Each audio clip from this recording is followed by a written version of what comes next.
Aujourd'hui, nous allons faire une introduction au Feng Shui.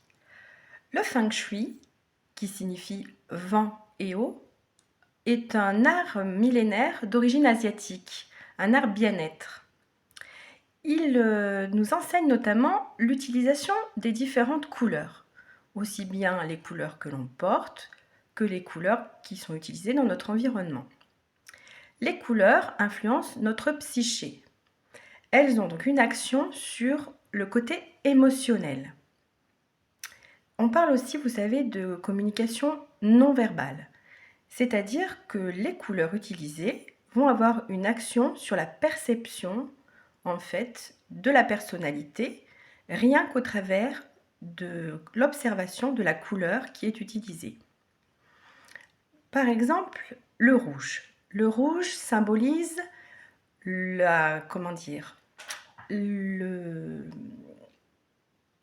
l'amour, la passion.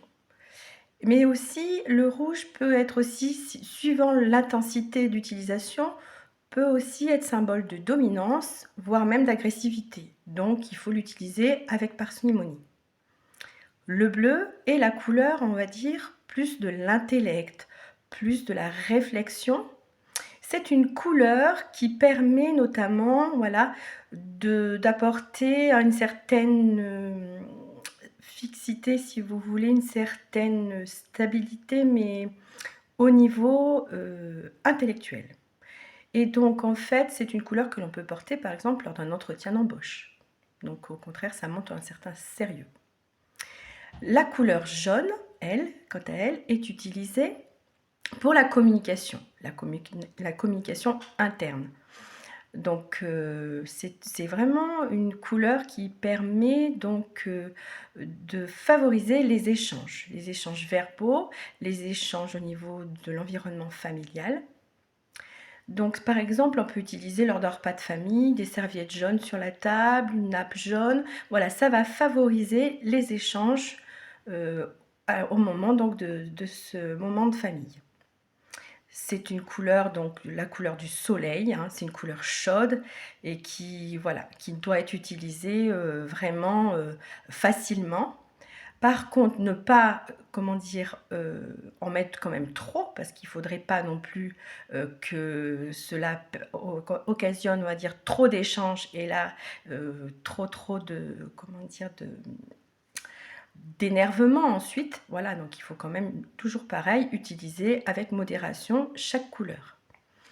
La couleur orange est la couleur du dynamisme, la couleur du changement. Donc cette couleur peut être utilisée notamment quand on veut changer de vie, changer de profession, quand on est en pleine interrogation sur notre devenir.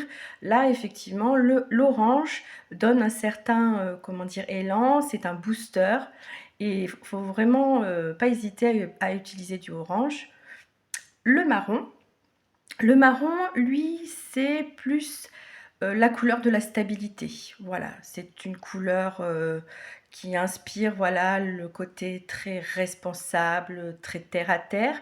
Donc pareil, c'est une couleur que l'on peut porter par exemple pour un entretien, pour montrer qu'on a le sens par exemple des responsabilités. La couleur violette, elle, c'est la couleur de la spiritualité. Ça permet aux personnes un petit peu plus de pouvoir éventuellement méditer, de pouvoir se positionner dans une phase de méditation. Donc le violet a son rôle aussi qui permet aux personnes de pouvoir aussi se reposer. Voilà, ça occasionne une certaine sérénité. Le vert, c'est la couleur qui ressource, hein, c'est la couleur de la nature, c'est la couleur de l'espoir. Ça donne une certaine vitalité. Donc les couleurs, toutes ont vraiment une importance au niveau de la personnalité et également comment elles sont perçues.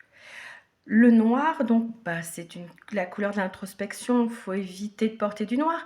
bien que ça permette quand même d'amincir la personne. C'est vrai que le fait de porter du noir, c'est une couleur classique, très sérieuse, qui permet donc d'affiner un petit peu la silhouette.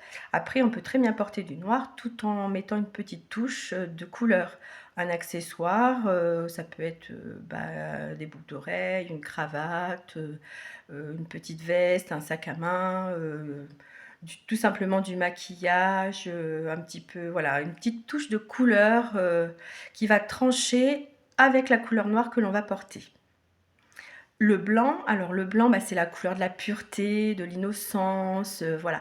Donc porter du blanc, c'est un petit peu terne. C'est vrai que du coup, on peut porter du blanc, mais toujours pareil, comme avec le noir, pouvoir trancher avec une petite couleur qui va rappeler l'émotion que l'on veut transmettre.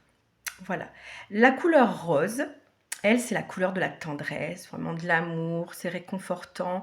La couleur rose, c'est la couleur qui permet, comment dire, de rassurer, notamment les enfants. C'est vraiment la couleur réconfortante. Donc voilà, il existe bien sûr toute une large palette de couleurs.